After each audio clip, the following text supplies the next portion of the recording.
নমস্কার বন্ধুরা, welcome to ইউনিকন। তো গাইস, এই ভিডিওতে আবারও আমরা ইন্ডিয়ান ফুটবল রিলেটেড কিছু আপডেটস নিয়ে আলোচনা করব। আজকে বিশাল কিছু আপডেট নেই, খুব বেশি আপডেট নেই, তো ভিডিওটা খুব বড় হবে না, ছোট ভিডিও হবে। তো বেশি সময় তোমাদের নেব না, লাস্ট অব্দি ভিডিওটা দেখতে থাকো। আমাদের চ্যানেলে যদি প্রথমবার এসে থাকো তো চ্যানেলটিকে সাবস্ক্রাইব করে নিও, আর তার পাশের বেল আইকনটাকে অন করে দিও। ভিডিওটাকে লাইক এবং শেয়ার করতে ভুলো না। আর ভিডিও শুরুর আগে একটা কথা বলো, ঠান্ডা কেমন পড়েছে ভাই? লাস্ট কয়েকদিন ধরে যা ঠান্ডা পড়েছে কি বলবো। তো আমাদের এখানে তো আপাতত যখন ভিডিও বানাচ্ছি ওই রাত 10টা নাগাদ 13 ডিগ্রি 14 ডিগ্রি আশেপাশে কিন্তু টেম্পারেচার আছে। সকালের দিকে 9 পর্যন্ত নেমে যাচ্ছে। তো তোমরা কোথা থেকে ভিডিও দেখছো এবং সেখানে ঠান্ডা কেমন কমেন্টে জানিও।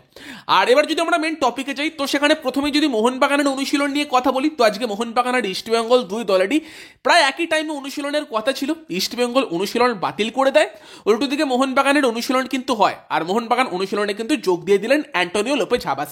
তো আজকে কিন্তু হাবাসের তত্ত্বাবধানেই মোহনবাগান দল অনুশীলন করলো।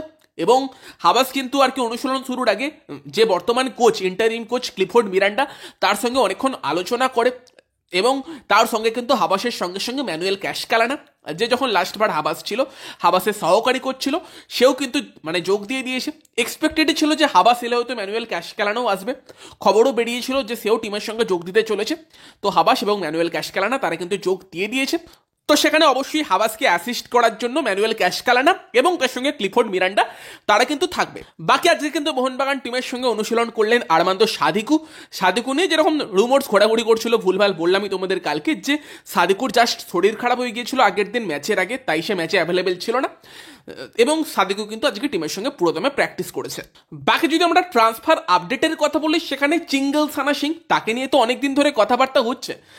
একদম প্রথমের দিকে আমাদের চ্যানেল থেকে জানিয়েছিলাম মোহনবাগানের তার উপর ইন্টারেস্ট আছে, তখনও জানুয়ারির ট্রান্সফার উইন্ডো খোলেনি, তার আগের কথা। তবে শেষ কিছুদিন এই ব্যাপারে কোনো আপডেট ছিল না। তার কারণ আমি যা শুনেছিলাম বা যা বলা হয়েছিল আমাকে, যে ডিলটা আপাতত অফ আছে, সেই নিয়ে কথাবার্তা হচ্ছে না, হাবাস আসার পর হবে। এবং চিঙ্গলসানার সঙ্গে হায়দ্রাবাদের কিছু সমস্যাও চলছে। কিন্তু এরকমও দেখছিলাম কয়েক জায়গা থেকে খবর করা হচ্ছে যে চিঙ্গলসানাকে নাকি যদি মোহনবাগান সাইন করায়, হায়দ্রাবাদে যে টাকা চিঙ্গলসানা পায়নি সেই টাকা তাকে দিতে হবে। তবে আমি তো লজিক খুঁজে পাচ্ছিলাম না, যে হায়দ্রাবাদে খেলেছে, হায়দ্রাবাদ টাকা দেবে, অন্য টিম তাকে সাইন করালে কেন টাকা দিতে যাবে? যদি ট্রান্সফার ফি দিয়ে সাইন করায় সেক্ষেত্রে হায়দ্রাবাদকে টাকা দিতে পারে, আর নয় যদি সানা মিউচুয়ালি কন্ট্রাক্ট টার্মিনেট করে নেয়, তাকে কিছুটা বেশি স্যালারি দিয়ে নিয়ে আসতে পারে, এটা হতে পারে। তবে হায়দ্রাবাদে যে খেলেছে সেই টাকা তো হায়দ্রাবাদই মেটাবে। এবং এই জিনিসটা কিন্তু মার্কাস মার্গুলাও আজকে বলেছে যে সানার যা ডিউ আছে সেটা হায়দ্রাবাদকেই ক্লিয়ার করতে হবে। এবং সেই নিয়ে সানার সঙ্গে হায়দ্রাবাদের ঝামেলা হচ্ছে। বাট এই মুহূর্তে যদি চিঙ্গলসানা সিং অন্য ক্লাবে মুভ করে, যেটার কিন্তু পসিবিলিটি আপাতত হাই আছে, যে লোন ডিলে কিন্তু চিঙ্গলসানা সিং মুভ করতে পারে। এবং সেখানে কিন্তু আবারও মোহনবাগানের সঙ্গে যে আলোচনাটা থেমেছিল কয়েকদিন, সেটা কিন্তু শুরু হয়েছে। এবং সেখানে দেখা যাক, এখনো কিন্তু অফিসিয়ালি কিছু সাইন ফাইন হয়নি। তবে হ্যাঁ, পসিবিলিটি কিন্তু আবার বাড়তে শুরু করেছে চিঙ্গলসানার মোহনবাগানে আসার। এলে কিন্তু সেটা লোন ডিলে হতে পারে এই মরশুমের জন্য, এবং মরশুম শেষ হলে পার্মানেন্ট ডিলে কিন্তু সাইন করিয়ে নেবার সুযোগ থাকবে সেইভাবে। এবং সেক্ষেত্রে মোহনবাগান আর ব্যাঙ্গালোরেই কিন্তু আপাতত চিঙ্গলসানাকে নেবার দৌড়ে এগিয়ে আছে। মোহনবাগানই সব থেকে এগিয়ে আছে যা শুনেছি। এবার সানার উপর অনেক কিছু ডিপেন্ড করছে, সে গেম টাইম চাই কিনা। এবার মোহনবাগানে বর্তমানে এলে তো গেম টাইম পাবে, বাট আনোয়ার ফিট হয়ে উঠলে সে কি গেম টাইম পাবে, সেটা একটা প্রশ্নের জায়গা। সেখানে ব্যাঙ্গালুরুতে গেলে তার গেম টাইম পাওয়ার পসিবিলিটি বেশি থাকবে। তো এটা একটা সানার উপর ডিপেন্ড করছে। যদিও এর আগে যা আপডেট শুনেছিলাম, চিঙ্গলসানা নিজেই কিন্তু মোহনবাগানে খেলার ইন্টারেস্ট দেখিয়েছিল, এবং প্রথম ইন্টারেস্টে কিন্তু চিঙ্গলসানার এজেন্টের তরফ থেকে মোহনবাগানের কাছে এসেছিল। তো সেক্ষেত্রে সানার অবশ্যই নিজের মোহনবাগানে খেলার ইন্টারেস্ট আছে। তো আশা করা যায় লোন ডিল হলে সেটা কিন্তু মোহনবাগানে হবার সম্ভাবনাই বেশি। তবে আপাতত যতক্ষণ না সই হচ্ছে বা সবকিছু একদম কথাবার্তা সম্পূর্ণ হয়ে যাচ্ছে, গ্যারান্টি দিয়ে তো কিছু বলা যায় না। তো সেখানে আমাদের ওয়েট করা ছাড়া এখন কোনো রাস্তা নেই। বাট হ্যাঁ, এটা কিন্তু অবশ্যই ঠিক যে সানার সঙ্গে মোহনবাগানের কথাবার্তা আবার কিন্তু শুরু হয়েছে এবং এগিয়েও গেছে অনেক দূর, এরকমই শোনা যাচ্ছে। এর পাশাপাশি মোহামেডান এসে তারা কিন্তু একটা ভালো প্লেয়ারকে সাইন করিয়েছে, একজন রাশিয়ানকে নিয়ে এসেছে, যেই প্লেয়ারটার নাম হচ্ছে এভেজেনি কোজলভ। এবার জানি না নামের উচ্চারণটা ঠিক করলাম কিনা, বাট উচ্চারণ যদি ভুলও হয়, প্লেয়ারটা কিন্তু বেশ ভালো। যা দেখলাম, সে কিন্তু মেনলি উইঙ্গার, রাইট উইঙ্গার হিসেবে খেলতে প্রেফার করে। লাস্ট কাজাকস্তানের টপ ডিভিশনে খেলছিল, উইঙ্গার হলেও কিন্তু ভালো গোল স্কোরিং এবিলিটি আছে।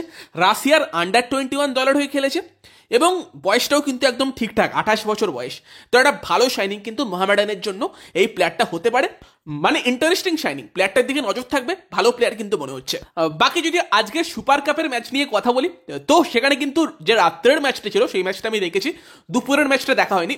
এবং সেখানে কিন্তু পাঞ্জাব এফসিকে মুম্বাই সিটি এফসি 3-2 হারিয়েছে এবং এই গ্রুপ থেকে কিন্তু মুম্বাই সিটি এফসি ফেভারিট পরের রাউন্ডে যাবার জন্য।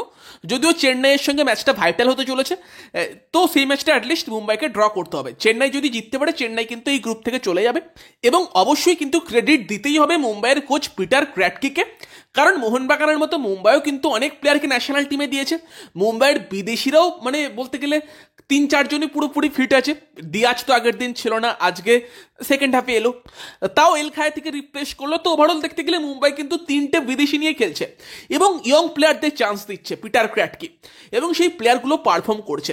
তো ডেস বাকিংহ্যাম চলে যাবার পর মুম্বাই আর কি ডেস বাকিংহ্যাম ভালো কাজ করছিল যুব প্লেয়ারদের নিয়ে। তবে একটু তো চিন্তা ছিল যে নতুন যে কোচ আসবে সে কিভাবে এই ইয়ং প্লেয়ারগুলোকে ম্যানেজ করবে, কারণ মুম্বাই টিমে কিন্তু অনেকগুলো ভবিষ্যতের তারকা আছে এবং পিটার ক্র্যাটকে কিন্তু খুব সুন্দরভাবে তাদেরকে ম্যানেজ করছে, যেটা অবশ্যই প্রশংসার দাবি রাখে এবং যুব প্লেয়ারদের নিয়েও রেজাল্ট পাচ্ছে।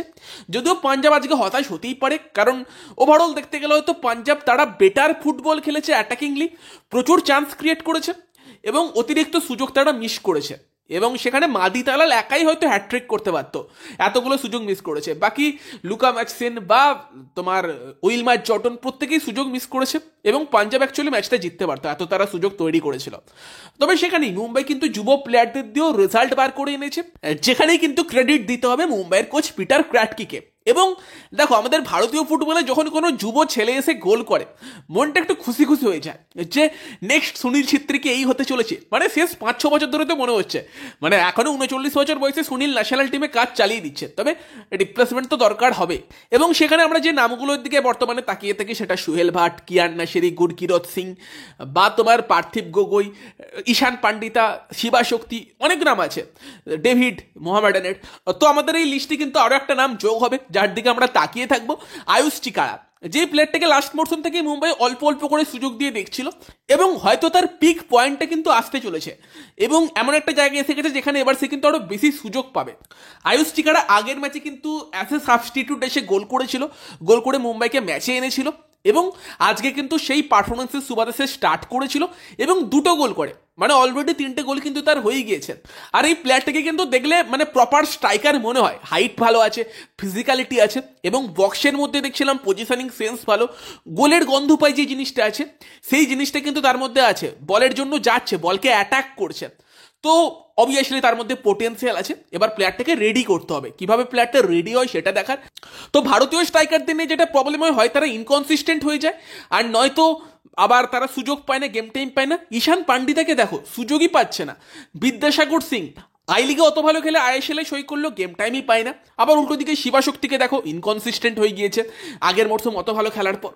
তো সেখানে আয়ুষ চিকারাকে মুম্বাই কিভাবে ম্যানেজ করে সেই দিকে অবশ্যই নজর থাকবে এবং যদি তাকে ঠিক করে গ্রুম করা যায় তার মধ্যেও কিন্তু পোটেন্সিয়াল আছে ভারতের ন্যাশনাল টিমের জার্সি পরার এবং ভবিষ্যতের তারকা হয়ে ওঠার, তো তার দিকে নজর থাকবে। তো এই আপডেটগুলো এই ভিডিওতে দেবার ছিল, বলেছিলাম ছোট ভিডিও হবে বাট অ্যাকচুয়ালি ভিডিওটা বড়ই হয়ে গেল। তো যাই হোক, যদি ভিডিওটা ভালো লাগে তো লাইক করে দিও, শেয়ার করে দিও, আমাদের চ্যানেলে প্রথমবার এলে চ্যানেলটিকে সাবস্ক্রাইব করে নিও।